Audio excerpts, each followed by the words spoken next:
And now, please welcome to the stage at this time, fighting out of Las Vegas, Nevada, he's the two-time welterweight champion of the world and the current WBC welterweight champion of the world, Showtime Shawn Porter.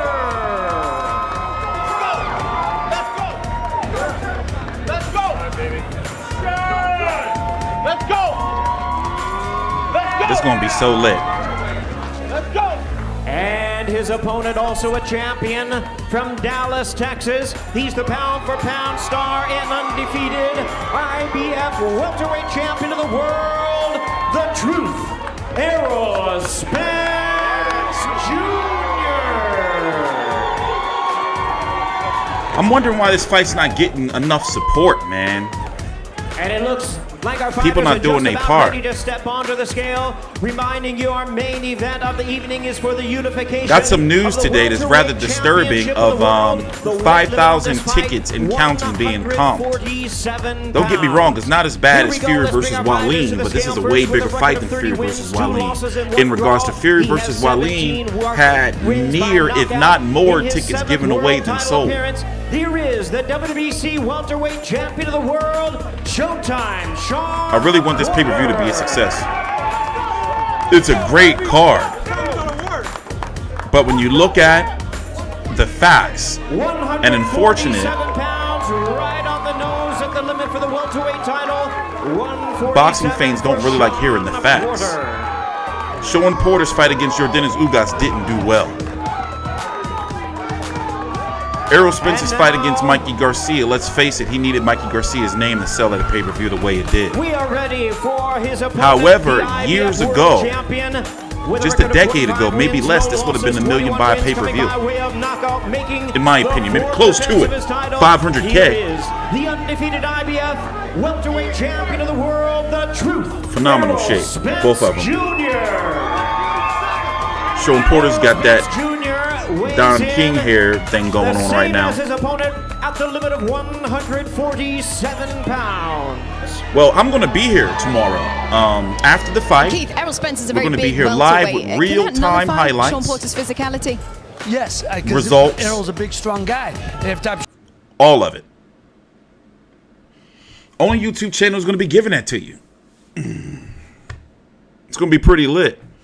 We're going to talk about the card, talk about the rankings, talk about what's next for each fighter, win or lose, as this is the last video we're going to do before the fight. I might do a stream tomorrow afternoon.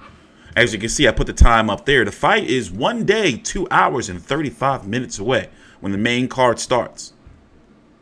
I'm looking forward, surprisingly, to Mario Barrios versus Batyr Akhmedov. Josesito López, John Molina Jr, Ladies and gentlemen, Robert it's a Guerrero, highly Gerald Thompson, anticipated main Anthony event of Dirrell, the David WBA champion Benavidez, versus Joey champion Spencer for the versus Thomas unified somebody. welterweight championship of the world, live tomorrow night on Derek Fox James and Kenny Sports Porter got into some shit BBC yesterday, if you didn't hear about it. pay-per-view. The final time And it's they'll face unfortunate, each I heard other some more shit until about my they man weaken the Barbershop center Conversations, how they tomorrow laughing at my night homie up in there. the main And I blame event. you for letting that motherfucker do that shit to himself. Hanging out in fucking hotel lobbies and shit. Let's start with Shawn. Showtime Shawn Porter. What's up? History Look at that dude. about to be made here this weekend. First of all, I saw you eating some lettuce on your bed. That was the weight cut right on point. Both of you guys hit it 147 on the nose. How are you feeling in comparison to your last fight here on weigh-in day? Feeling great. I've eaten every single day, all the way up until today, and everything is just clicking on all cylinders. I feel fantastic. A lot of heat being thrown both ways leading up to this fight. It's all done except for your final words to Mr. Errol Spence Jr. He knows what it is. He's gonna come ready for the fight. I'm gonna come ready for the fight. Listen, y'all are in for a treat. Him and I, the best of the best, about to get in the ring and do it. He's got all the tools, I got all the tools. My tools better than his better than mine. Y'all about to find out. Great fight.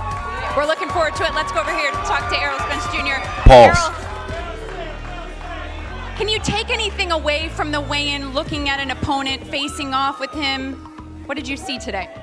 I ain't see nothing. I mean, he's a fighter, he's a champion just like me, and we gonna get it on. I've been wanting a WBC belt for a long time, and now he's gonna hand it over to me come Saturday night, or I'm gonna take it off of him. What do you have to do to walk away the unified champion tomorrow night? Do what I've been doing, just winning and looking good. So I know he's a tough fighter. He's gonna come to fight, but like I said, I'm gonna break his will, and I'm gonna be the first person to stop Shawn Porter. All right, we're looking forward to it. One of these gentlemen will join a very special class come Saturday night. Kate, we'll send it back to you.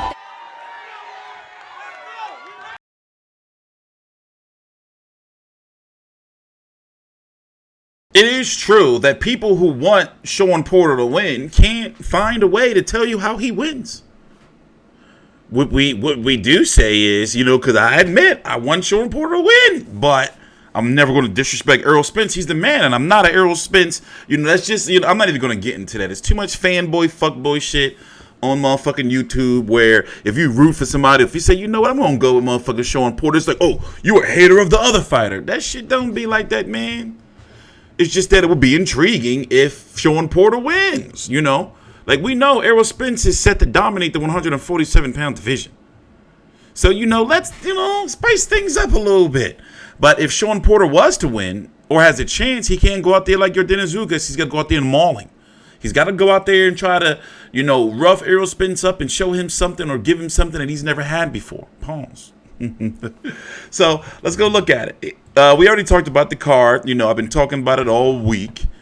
Anthony Dirrell versus David Benavidez for the WBC title at 168 pounds. Obviously, David Benavidez is the favorite. If the winner will likely fight Avni Yildirim or Caleb Plant. Those pretty much seems the only two options.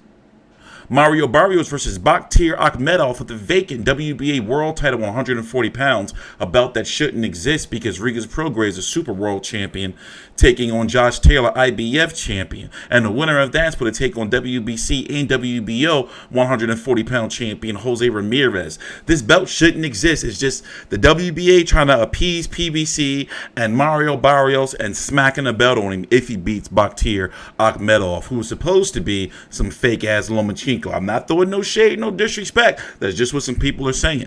And I got a chance to watch some tape, some footage. And, you know, we're going to see. We're going to see.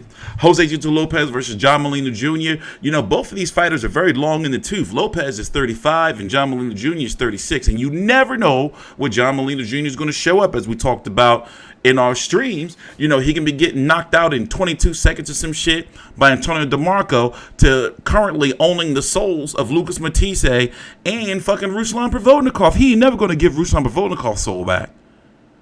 And Josesito López, his last fight was against Keith Thurman. You know how that went.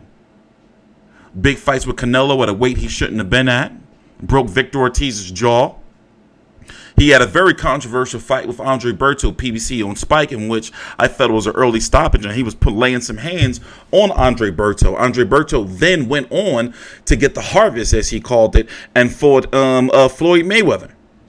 In other words, go look, go watch that fight. I think that it was an early stoppage, and that, you know, somebody somewhere saved Andre Berto so he can get his harvest.